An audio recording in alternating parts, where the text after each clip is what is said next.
Welcome to Talkin' Shit, the podcast where we get real about the unfiltered truths women face in the quest for perfection. I'm Jana, your host, a dietitian and fellow woman navigating the pressure to have it all together, the perfect body, career, relationships, and making it all look effortless.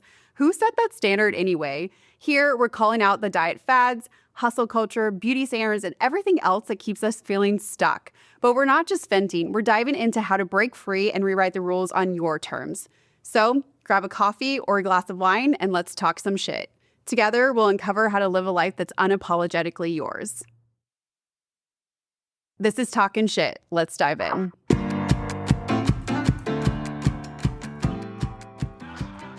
A month that generally is a really reflective time of year for myself. And then I also encourage my coaching clients to really have a rich experience with their own thoughts during this month, because it's a great opportunity to be able to reflect back over the last year to see what your progression looked like, to really be able to dive into the moments that you're really, really proud of, to be able to quantify those, see those, give yourself credit, and celebrate them. Because too often, we go through each day or week or month or year, whatnot, and it can all really become a blur if we don't take that time and the attention to see what it really looked like from a high level perspective, right? Like, so oftentimes, like when we're in it, we can't really see it all until after the fact. Then maybe more pieces to it make sense, or you just have more ability to take in the information that you've already experienced. So I encourage you to look at that for yourself. If you're on my mailing list, I send out some different questions to really be reflective over this next month so that you can go into the new year really strong, already ahead of the game, and progressing in a way that is knowing you and your goals and what you want to move forward with. So let's get into it. Let's see. Let me think about this. When I was first doing outpatient counseling in an endocrinology group, I really started to, one, know my own style and was really working on how to better connect and understand the perspective of the person that I was sitting across from. And time again, I ran into situations where, yes, it maybe is ideal for someone to eat more fruits and vegetables, but maybe they aren't able to do that. And for many different reasons. There are so many different reasons why if we make a blanket nutrition statement, there could be barriers into making that happen. There could be access to food. There could be financial concerns. There could be emotional aspects. There's just so many different things that make up the human experience, if you will. And I always wanted to be mindful of that because I just remember thinking, like, I don't want to pass out a meal plan or hand someone a worksheet that isn't even relevant for their life. So I'll share this story with you. I had a coaching client. She was working with me to better manage her PCOS and her diabetes. And she was going to the doctor, and she asked, or the doctor said, you need to control your blood sugars better and lose weight. Something that she already knew, something that she was actually already doing. And he said, just cut out red meat. And she left there feeling really defeated and really frustrated. And when her and I connected, she shared that frustration with me. And I asked her, well, essentially, how are you feeling with this? Or what is the next best step forward for you? And she said, I know that I need to better manage my blood sugar. I know that I need to lose weight. That's why she reached out to me. But what was most disappointing for her in that interaction was that the clinician really gave her advice that was not relevant to her situation. So I'll give a little bit more backstory to this. This client has been a vegetarian since she was 10. So the recommendation to cut out red meat really wasn't appropriate for her. She had done that basically her entire life. And I've had my own experiences with that as a clinician previously, and then just hearing more and more stories as it relates to individuals receiving advice that isn't even appropriate for them and also doesn't make sense for their lifestyle. Um, Perfect example is individuals that have a certain eating pattern because of their religion. So there's just so many different facets to why we as humans consume food that is even outside of those traditional, and I'm air quoting, nutrition recommendations that we see out there all the time. So this is why, so I wanted to provide a little bit of backstory of how the creation of my LPC method came about and really what I look for when I am interacting with individuals in general, right? Like, so as you know, I'm a dietitian. I do coaching and consulting. And this is something that I look for not only in individuals, but actually also in organizations, because there's so much of these that overlap and impact one another. So I'm just going to break it down as it relates to the individual and how you can use this method, again, in your own lifestyle to really create a strong wellness plan that's going to last you longer than 30 days. So I call this the LPC method because it stands for your lifestyle, your personality, and your culture. So I firmly believe that when we have these three areas, your lifestyle, your personality, your culture, in alignment with who you truly are, I believe we create a just fantastic blueprint for your wellness game plan. So let's break this down even more. So I said lifestyle because while oftentimes, like if you were looking to create a healthy lifestyle, there are certain recommendations for how we traditionally define a healthy lifestyle. But your lifestyle is so much more than just your health acts. So typically speaking, and I'm just going to throw out a couple of things, like a healthy lifestyle, usually people think of, well, they eat, good, healthy food, they exercise, and maybe their stress is pretty mild and they get decent sleep. Like that, in general, like that would be considered a healthy lifestyle. And your lifestyle has so many more components to it. Your lifestyle really includes how you are going to move throughout your day in the sense of what are the things that you engage in. So I'll give this example. If you have a lifestyle where you have to travel for work, and that is part of your work, that's not changing anytime soon, we need to know that. Because another person's lifestyle could be staying at home and doesn't really travel that much, right? Like, so there's differences in overall lifestyle. There's also differences in overall lifestyle expectations. So do you want to be able to go out on Friday nights because you're a single boy or girl and enjoy yourself with your friends and be able to have some cocktails, eat out, whatnot? Is that part of your lifestyle? Is that something that you want? Or you're like, no, I'm really like over that. That's not my thing. That's never been my thing. I'm an introvert. Like, no thanks. Like, let's just stay home. I like to cook in. Well, that's part of your lifestyle too. Mind you, I have been both people. So this is your lifestyle changes throughout your life phases.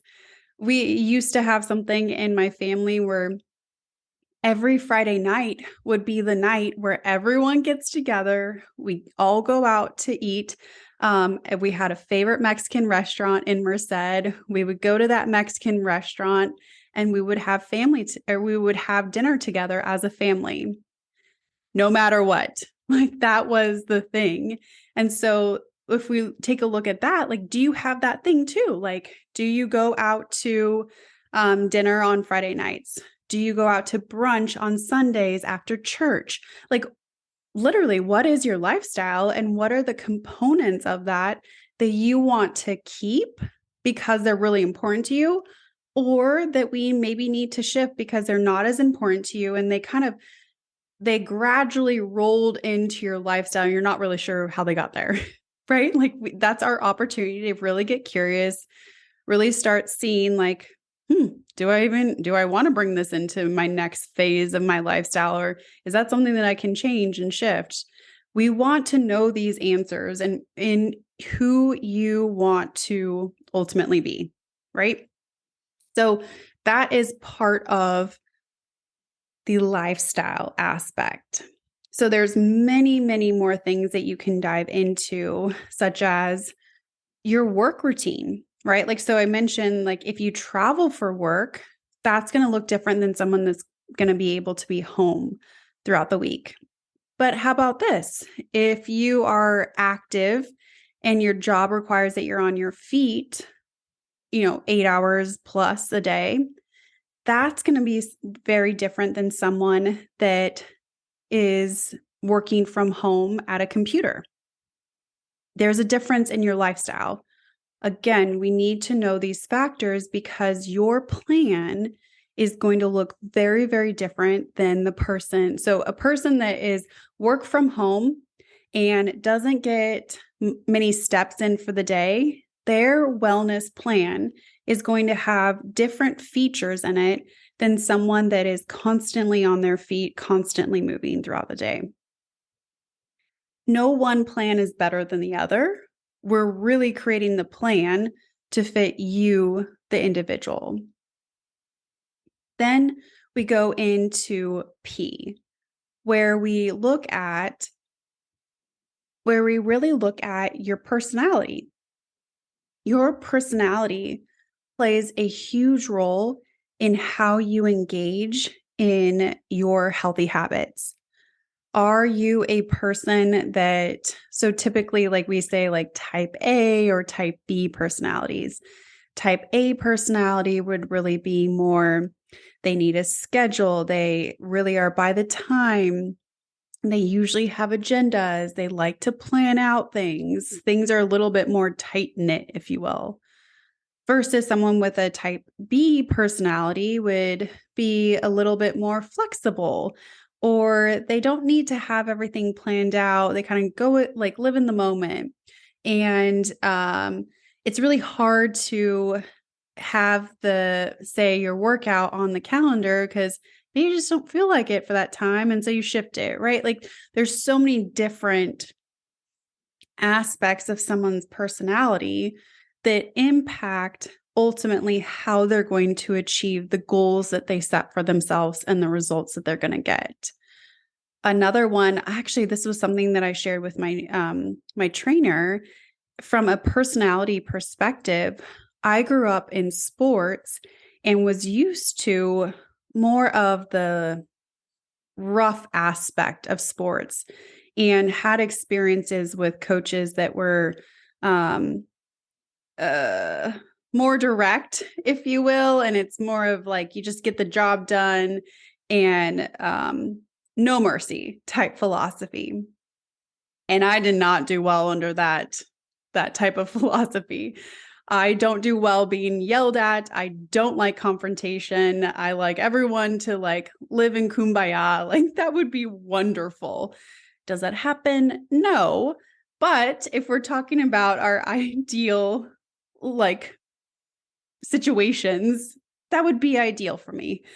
However, when I was talking with my trainer, I shared with her one of the reasons why her and I are going on like 4 or 5 years together consistently is because she meshes with my personality, and she doesn't yell at me. She doesn't demean me. She doesn't say, "Oh, one more rep," even though I did all of the reps. It's not like this militant practice. It's more of, how's your body feeling for the day? Can you do one more set? Check in with your body. Are you resting? Are you hydrating? Are you eating enough? If you haven't eaten, we're not going to overtrain. If you haven't slept, we're not going to overtrain, right? Like, so it's very much so tuning into what does my body say for the day and still keeping going. So there's never a point in time where I'm not working out. I'm just adjusting the plan.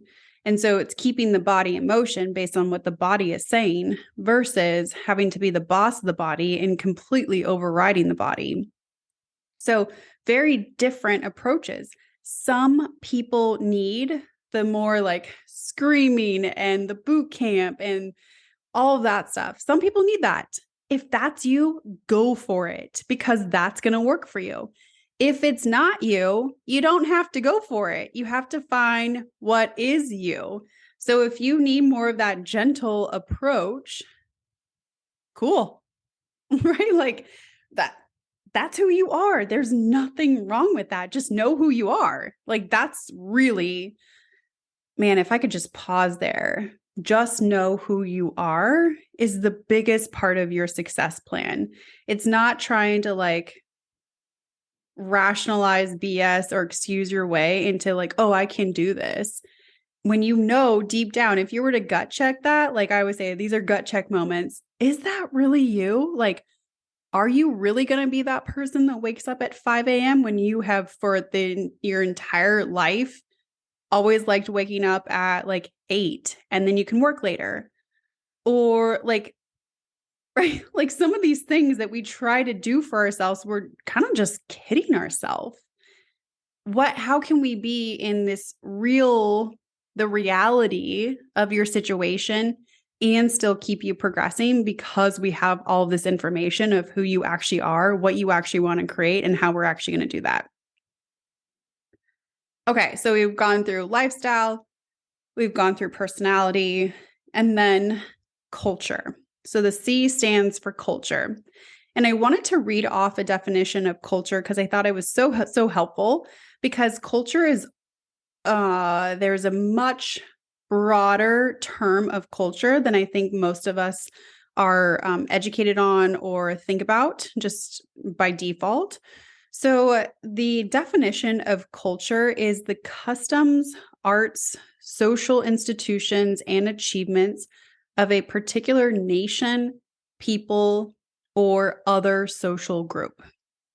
Now, the last couple of words there, or other social group, is what I like to really focus on, because your culture is all around you. You have a culture with yourself. We always have a relationship with ourselves. We have a culture within our family, your household. We have a culture within our extended family. So think of it like your grandparents, your nieces, your nephews, your cousins, right? Like the extended family.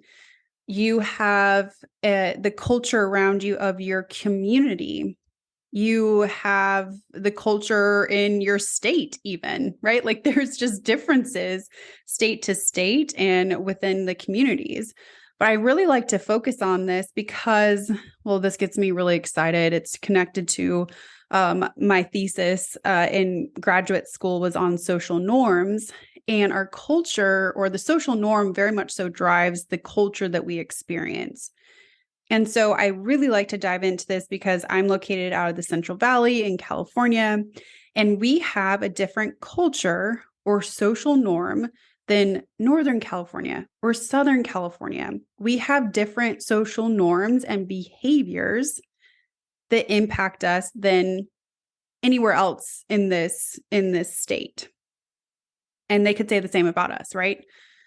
There oftentimes like is a social norm of like going out to eat for entertainment. We have a lot of restaurants in this area, and a lot of times we use that as entertainment for many different things. That's how we have our socials. That's how we have different community events. That's how we have different networking events, right? Like oftentimes it's around food, and that's across the board. But this is good information to know because this is part of your culture and needs to be part of your game plan when we are thinking about how can we set you up for success. So I share this because we see this one a lot, or I see this one a lot when it comes to family norms around eating, particularly like, so I'm going to give this example. If I was to turn away food, it could be seen as being disrespectful to the person that made the food. And so in order to show respect, I would eat the food because that's what you did to say thank you. And from the respect aspect of like you took all of that time and energy and effort and love to make this particular meal or food item. And so I am going to show you that I reciprocate that by actually eating it. That is a very common one. And that's a very common area of conversation with my coaching clients of how do you want to navigate either having a smaller piece, because sometimes people will serve you up the large ones, or I hear this one like big time with men in particular. Oh, you're the big boy, so here's your big slice. And they don't want that big a slice anymore. It's too much for them. They're trying to lose weight. So if someone serves you, like, how do you navigate turning that food away, or maybe saying, not now, but I'll take some later? How do you now navigate those conversations? And that's a really big one for this time of year during the holidays, is there's so much food around. And a lot of times people feel guilty if they don't have the food because they know how much time and effort and energy and attention that person is given. That's part of the culture aspect. So I hope that this has been helpful to better understand the LPC method. I also overlap this with my care method, where I really walk people through 4 different stages of essentially behavior change that needs to be achieved to really have that ultimate sense of health and well-being. And typically, based on the women that I work with, it's really a better sense of self. It's a better, healthier relationship with food and also with your body. So I really overlay this with the care model, where we step into curiosity, acknowledgement, acceptance, respect, and then finally excellence and embodiment.